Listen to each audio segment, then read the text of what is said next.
Greetings. Welcome to Brac University's General Education course on the emergence of Bangladesh. This course is designed to provide you, students, and other participants with an understanding of the historic, the cultural, and political roots of our people in Bangladesh. We will start with 1757, the year when the last independent Nawab of Bengal, Nawab Siraj-ud-Dowlah, was defeated by Lord Clive of the East India Company through treachery to take over the rule of Bengal, Bihar, and Odisha. That's when the British colonial rule started, through a battle in a mango orchard in Polashi. After that, the English started expanding their colonial authority slowly and gradually over all of India. However, this wasn't without challenges to their rule. And the challenges not just came from kings and other smaller rulers, but from the people here. So along with major battles with a lot of the different principalities and kingdoms, it was ordinary people, the peasants, indigenous populations, the Santals and others who revolted against British exploitation, against the forced cultivation of indigo, against the extreme taxation. And we will be talking about those battles against the English, the uprisings against the English. We will talk about the First Indian War of Independence in 1857, when the last Mughal emperor managed to bring together an alliance of different peoples from India, different kingdoms from India, into a last-ditch battle, which the English finally won. We will talk about the anti-colonial struggles and the anti-feudal struggles. The anti-feudal struggles against a zamindari system that was introduced by the English under the rule of Lord Cornwallis through the Permanent Settlement Act. We will talk about different movements. We will talk about the Indian National Congress and how they fought for a unified national identity. We will also talk about the great son of Bengal, rather the great son of India, Netaji Subhash Chandra Bose, who deviated from the policies of nonviolence of Gandhi and instead declared military struggles against the English through siding with the Japanese, and came as far as Imphal, where he hoisted the independent flag of India in 1945. We will also talk about how the Muslim League fought for the division of India into India and Pakistan, and the partition in 1947 that left in its wake the deaths of hundreds of thousands through communal riots. We will talk about how the Muslims in East Pakistan, in Bengal that is, which later comprised East Pakistan, how they sided with Jinnah in creating a state that was based on the false premise of Islamic unity.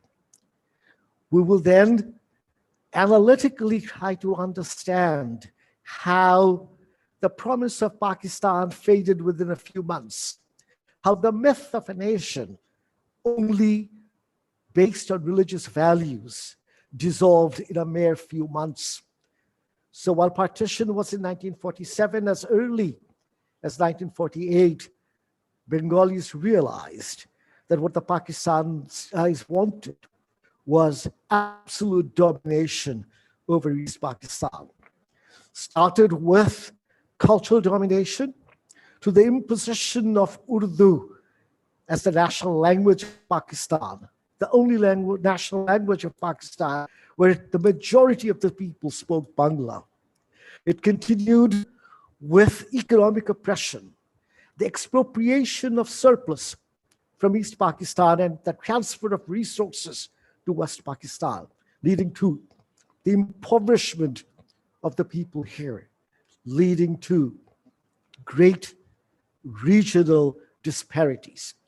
We will talk about how the capitalist development model pursued by Pakistan and the Harvard Advisory Group led to income inequalities and rising discontent in East Pakistan. We will also analytically observe how from 46 onwards, Pakistan and the ruling elite, the post-colonial military bureaucratic state of Pakistan ensured that we in Bengal, we in East Pakistan, would never have political rights, even when repeatedly we won elections. And then in 69, after the end of the Ayub regime, we will see how martial law was all proclaimed again, and how in spite of our winning a preponderant majority in the elections, in the first free elections of Pakistan in 1970, we were denied the role of governing, and how Bhutto, the later president of Pakistan, conspired along with the military, the commander-in-chief, the martial law administrator, Yahya Khan, in unleashing genocide on us on the night of the 25th of March, early 26th of March, that continued for 9 months. We will talk about the glorious War of Independence and how, at the cost of 3 million deaths and 200,000 women raped, we won our independence. We will see then, analyze very carefully, how in spite of being deemed a basket case in 1972, Bangladesh emerged on its way to development, how we managed to not just achieve economic growth, but to reduce poverty, to ensure improvements in social indicators, in managing population growth, in providing increased immunization rates, clean water to the great majority, and also along with that, bringing in agricultural transformation so that we are able to achieve 3 croppings per year and be able to feed our entire population, currently at about 170 to 180 million people. In this whole process, there are 2 things we will try to critically analyze. On the one hand, the inherent contradictions of the Pakistan period, the colonization and the struggles against the English, and now with the emergence of Bangladesh, the challenges that we face and what needs to be done. That is what the course is set to do. Making you question, making you learn what's going on, making you identify and accept what is your heritage and how do you want to continue this in the future, wherever you may be. The course will not be a lecture-based course. In fact, we have introduced the flipped classroom. Every class, the hour-and-a-half class, will start with a 30-minute videoed lecture, which will be made available to participants a week before that specific class. So you're all expected to listen to the video, to do the readings, and then come to the class discussions. So the hour-and-a-half class will primarily be a discussion, critical analysis, figuring out collectively what we learn and how we proceed. We will also, as part of the course, engage in experiential learning. So we have organized several field visits. The first will be a trip, a visit, an all-day visit. Eventually, we'll make it a 2-day visit, but for now, it's going to be a 1-day visit to rural villages in Bangladesh to understand the realities of the lives of the rural poor, to recognize the struggles they endure, the resilience they exhibit, the challenge they take on, the agency that they show in being able to combat with all the problems and yet build a positive life for themselves. So we will do the field visits. Before the field visits, we will have extra sessions on what you will be observing. And then after that, we will have students engage in debriefings and understanding and study amongst themselves and do video and other presentations. We will also do a field visit to the Liberation War Museum and hold discussions with freedom fighters of 1971, so you get a better understanding of why the War of Independence was a necessary imperative imposed upon us, but an imperative for us to achieve our freedoms. We will also have immersions around the issue of climate change and the challenges we are facing and what is to be done about that. And students here too will present discussion items, will do different projects that will be exhibited in a big half-day fair. So we're planning a lot of this. Oh, another thing that we will be doing is having a 1-day workshop on inclusion, a 1-day workshop where we recognize that while we fought for nationalism, it is important that we celebrate multiculturalism. We celebrate all the ethnic minorities that live in Bangladesh.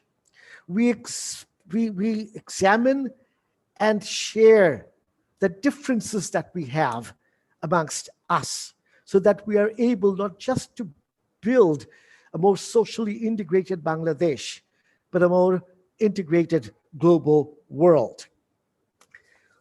As part of the class, we will also be encouraging students, in fact, we will be requiring students to do a research paper, a 2,000-word research paper where they spend several classroom sessions and intensive secondary source research to write about specific topics. As part of that, they will learn as students of a university how to write a research paper, how to present arguments, how to do correct citations, and how to present arguments and your own viewpoints. So the course, therefore, will be, as we said, an assessment of the history, the economics, the politics of the society we live in, a critical appreciation of that. But as I said earlier, we'll encourage you to think and challenge conventional ideas. It will incorporate what we believe to be the best of liberal arts education, which is being involved and being participants in the process through writing, through presentations, and through experiencing the lives of the people.